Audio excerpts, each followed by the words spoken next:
she came to see our band. And I guess from that night on, she wanted Reeve to play in a film, The Tempest, which he eventually did. And then she wanted him to audition for Spiderman. So Reeve thought, I don't want to be on Broadway really, but you know, I want to have our band be successful, but I'm gonna get to meet Bono and Edge, I'm going to this audition, and I'm bringing our record. And so he did that, and once he got the role, I reached out to the music department and said, you know, because Julie had said, what are you gonna do with your band? And Reeve was like, well, could they play in the show? And the show's initial reaction was no. I mean, they're gonna be high or drunk or some combination of both and late. And thankfully, we were able to convince them that we're not your normal sort of rock band, that we have, not only are we professional, you know, but like, you know, we respect others' time, but we have a huge background in jazz, which kind of can, if you're lucky, lead you to kind of playing any style. I have not found many jazz players who can play every style, in my opinion, convincingly. I can't, you know, I can't even do that. I mean, I'm not saying others can't and I can, but you know, it does mean that it gives you the opportunity to maybe understand things in a certain way. So we can sight read, all that stuff. So that's kind of how that opportunity came about. And then Bono and Edge were stoked about having a rock band, so they ended up, you know, hearing our music and saying, yeah, let's do this. So we had to audition for all of them. We had recordings that were sent to Bono and Edge in Ireland, and thankfully they signed off on it. It was awesome. I mean, I remember the actual audition. The musical director was here, the orchestrator arranger David Campbell was here, Julie Taymor was here, the music supervisor T. Skoll was here, and they just put out music for us, and it was like, read it. I was like, all right. I mean, it was cool to kind of be like, maybe just because we wear suspenders, it doesn't look like we can read, but oh, we're about to read this crap.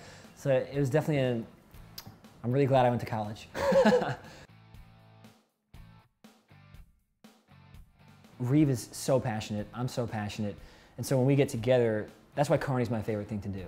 Because it's, you know, I don't ever look over at Reeve and see like, you know, half-assing it. It's like, holy shit, I need to bring it right now. Like, he's just so passionate, you know, and so I'm more passionate, and he looks at me and I'm soloing, and then he's getting into it. When we get together, it's like a collision of like these two really passionate entities.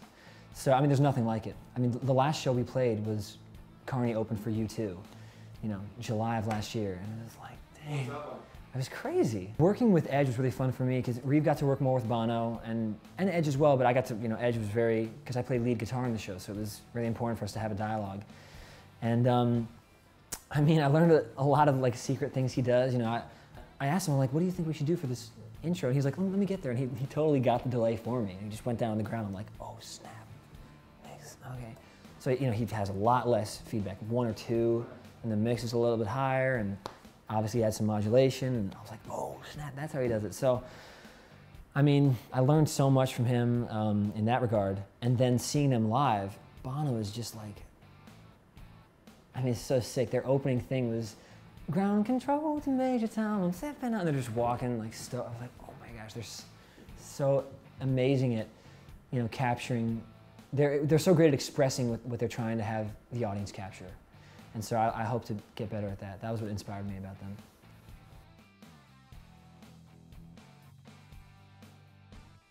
I love learning. I love learning.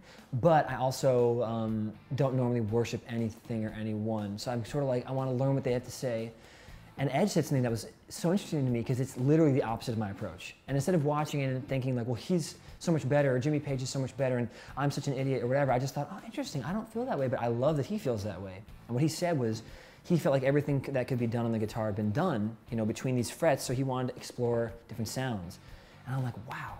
The reason I've never done that is I get too anxious. The more gear, the more sounds, I'm just like, please, just let me simplify it, or else I'm gonna lose my mind, because to me, this is infinite. Like, this is already way too much to process. So, so our approaches are so different. So what was cool is I got to, you know, work more with sort of digital gear, which I'm really personally opposed to, but I got to work with it and learn how to do it in case there are other opportunities in my life that require me to tap tempo, you know?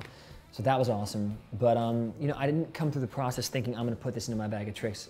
I more thought, now I know how to do this is awesome, but it more reinforced for me loving the things that I'm passionate about.